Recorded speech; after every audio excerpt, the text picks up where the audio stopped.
Hello नमस्कार दोस्तों अगर आप भारत के हो तो ये न्यूज़ सुनकर आप एकदम खुश हो जाओगे क्योंकि भारत ने एक ऐसा काम किया है जिसे सुनकर आप एकदम खुशी से झूम उठोगे। जी हाँ दोस्तों, वर्ल्ड मिलिट्री पावर इंडेक्स जारी हुई है जिसमें भारत नहीं पूरे विश्व के 145 देशों ने भाग लिया है, जिसमें भारत की रैंकिंग चौथी रही है। लेकिन इसमें मैं बोल रहा हूँ भारत की रैंकिंग चौथी नहीं है, भारत की रैंकिंग पहली है। अब आप कहोगे रैंकिंग के हिसाब से भारत चौथे नंबर पे दिख रहा है, आप पहले नंबर पे कैसे कह रहे हो? जी हाँ दोस्तों, हम अभी पूरी वीडियो में आपको बताने वाले हैं कि भारत किस तरीके से नंबर वन पे है, और साथ ही ये भी बताएंगे जब जब भारत की बात होती है तब पाकिस्तान की बात जरूर होती है।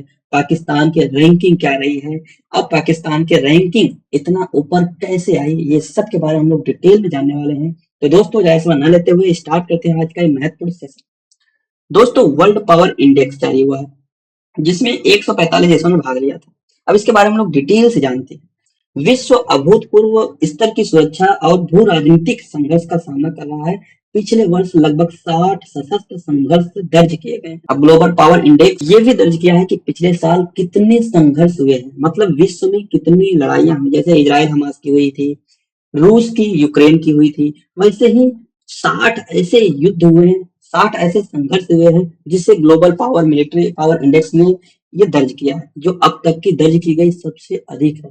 ये अभी तक विश्व में जितनी भी लड़ाइयां हुई है वो सबसे अधिक हुई है। मतलब आप कह सकते हो 2024 वर्ल्ड वॉर 3 से कम नहीं था, क्योंकि अब तक की सबसे ज्यादा लड़ाइयों में से ये है जो 60 अंकित किया गया है। ये बड़ी बड़ी लड़ाइयां हैं, छोटी लड़ाइयां को काउंट नहीं किया गया है। ये वर्ल्ड एक देश से दूसरे देश की लड़ाइयों को काउंट किया है टोटल 60। वर्ल्ड इकोनॉमिक फोरम के अनुसार 2023 और 2024 के बीच नागरिक मृत्यु दर में 30% से अधिक की वृद्धि हुई है। मतलब 2023 और 2024 के बीच में जो भी मृत्यु हुई है, यह मृत्यु वो काउंट नहीं की गई है जिससे एक्सीडेंट हुआ है, कोई बीमार से मरा है, भुखमरी से मरा है। ये मृत्यु काउंट इसमें नहीं की गई है। ये मृत्यु काउंट की गई है एक देश से दूसरे देश के बीच जो कॉन्फ्लिक्ट हुए हैं, जो वार हुए हैं, उनसे जिनकी मृत्यु हुई है उनको काउंट किया गया। 30% से अधिक की वृद्धि हुई है, जो मुख्य रूप से मध्य पूर्वी, उत्तर अफ्रीका और यूरोपीय, जो पूर्वी यूरोपीय कंट्री है, उनकी शत्रुता में हुई है। संघर्ष में इस वृद्धि ने युद्ध को वैश्विक स्थिरता के लिए सबसे बड़े खतरे के रूप में स्थिर स्थापित कर दिया है, जैसा कि 2025 में वैश्विक जोखिम रिपोर्ट में रेखांकित किया गया है। मतलब कि विश्व जोखिम रिपोर्ट 2025 के अनुसार ये बताया गया है कि 2024 में जिस प्रकार से कॉन्फ्लिक्ट हुए हैं, ये बहुत बड़ा खतरा हो सकता है। क्योंकि अक्सर देश अपनी मिलिट्री में, अपनी आर्मी में, अपनी नेवी में इतना ज्यादा पैसा इन्वेस्ट कर रहे हैं, अपनी मिलिट्री को इतना पावरफुल बनाने की कोशिश कर रहे हैं, और छोटी छोटी बातों को लेकर एक दूसरे देश से लड़ाइयां लड़ रहे हैं और किसी को कुछ मिल नहीं रहा। इजराइल हमारे का देख लीजिए, किसी को कुछ नहीं मिला, 1.5 साल तक युद्ध चला, उसके बाद दोनों शांत हो गए, लेकिन मिला किसी को कुछ नहीं। नुकसान हुआ उसमें, जो सिविलियंस तो मारे गए, नुकसान तो जनता का हुआ, लेकिन उसके बाद भी कोई देश रुकने को रेडी नहीं है। नेक्स्ट है, इसके विपरीत वैश्विक सैन्य व्यय आसमान छू रहा है।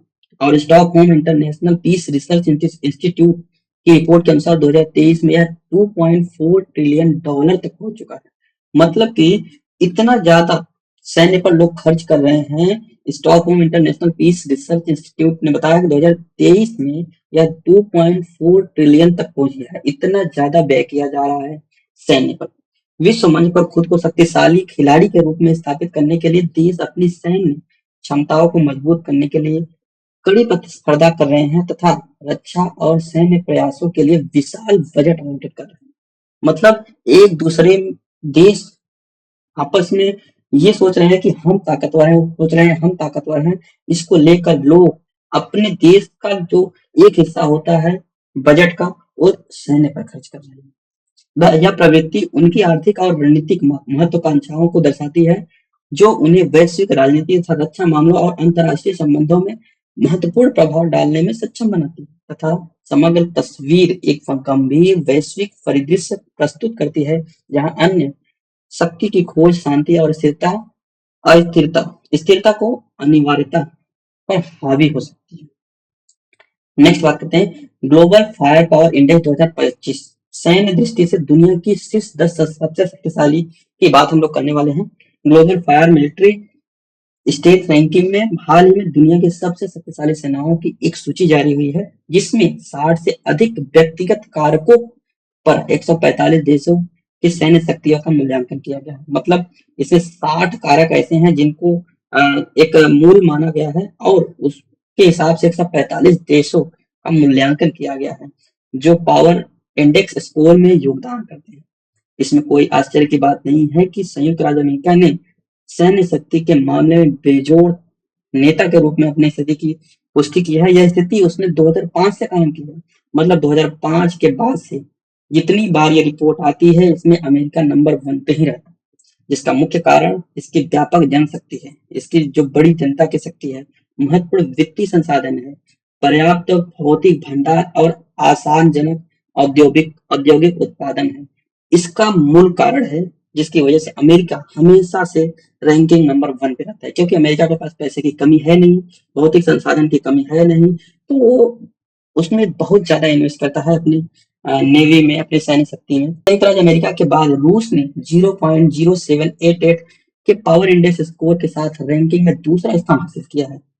रूस यूक्रेन संघर्ष से बढ़े भू राजनीतिक तनाव के बावजूद ईरान, उत्तर कोरिया और चीन जैसे देशों के साथ गठबंधन से इसकी स्थिति मजबूत हुई है।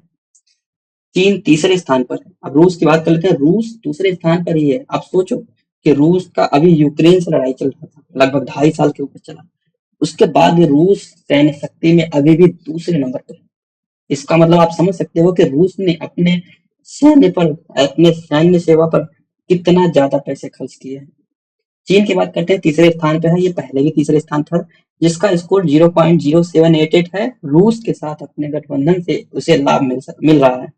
मतलब रूस के साथ गठबंधन किया है, जिसकी वजह से इसकी भी पावर बनी हुई है। यह रक्षा विकास और में पर्याप्त निवेश के माध्यम से अपनी सैन्य क्षमताओं का विस्तार करना जारी रखता है। मजबूत औद्योगिक आधार के साथ चीन एक दुर्जेय शक्ति भी है, जो एक एशिया, अफ्रीका और दक्षिण अमेरिका में अपना प्रभाव बढ़ा रहा है। सैन्य परिदृश्य में अन्य उल्लेखनीय देश हैं शामिल हैं, जैसे दक्षिण कोरिया जो 5वें स्थान पर है, उसके बाद जापान 7वें स्थान पर, तुर्की 8वें तथा ईरान 14वें स्थान पर है, तथा उनकी रक्षा क्षमताओं में वृद्धि हो रही है, जो मुख्य रूप से बढ़ते रक्षा बजट संपन्न औद्योगिक क्षेत्रों तथा स्थापित सैन्य शक्तियों के साथ रणनीतिक साझेदारी के कारण संभव हो पाई। अब आपको मैं बताना चाहता हूँ कि पाकिस्तान, सब लोग यही सोच रहे हो ना कि पाकिस्तान कितने नंबर पे है, तो आपकी जानकारी के लिए बता दें कि पाकिस्तान 12वें नंबर पे है। आप कहोगे कि पाकिस्तान इतना गरीब देश है, 12वें नंबर पे कैसे आ गया? तो 12वें नंबर पे आने का मेन कारण उसका है चाइना से दोस्ती। वो चाइना का दोस्त रहा है, जिसकी वजह से उसकी सैन्य शक्ति इतनी मजबूत है। लेकिन भारत से नहीं, भारत चौथे नंबर पे है। लेकिन अब हम आपको बताएंगे कि भारत चौथे नंबर पे है, लेकिन हम पहले नंबर पे इसे क्यों कह रहे हैं। चौथे नंबर पे आपको पता होना चाहिए कि भारत के पास, आप देख सकते हो इस रैंकिंग में, भारत के पास 51,37,550 सैन्य कार्मिक हैं। मतलब आप देख सकते हो कि टॉप 10 में इतना ज्यादा मात्रा में सैनिक किसी के पास नहीं है। इनफैक्ट आप देख सकते हो अमेरिका के पास 21 लाख है, मतलब भारत के आधे से भी कम है सैनिक। रूस के पास 35,70,000 है। चीन कितनी बड़ी आबादी है, दुनिया की सबसे बड़ी आबादी में काउंट किया जाता है।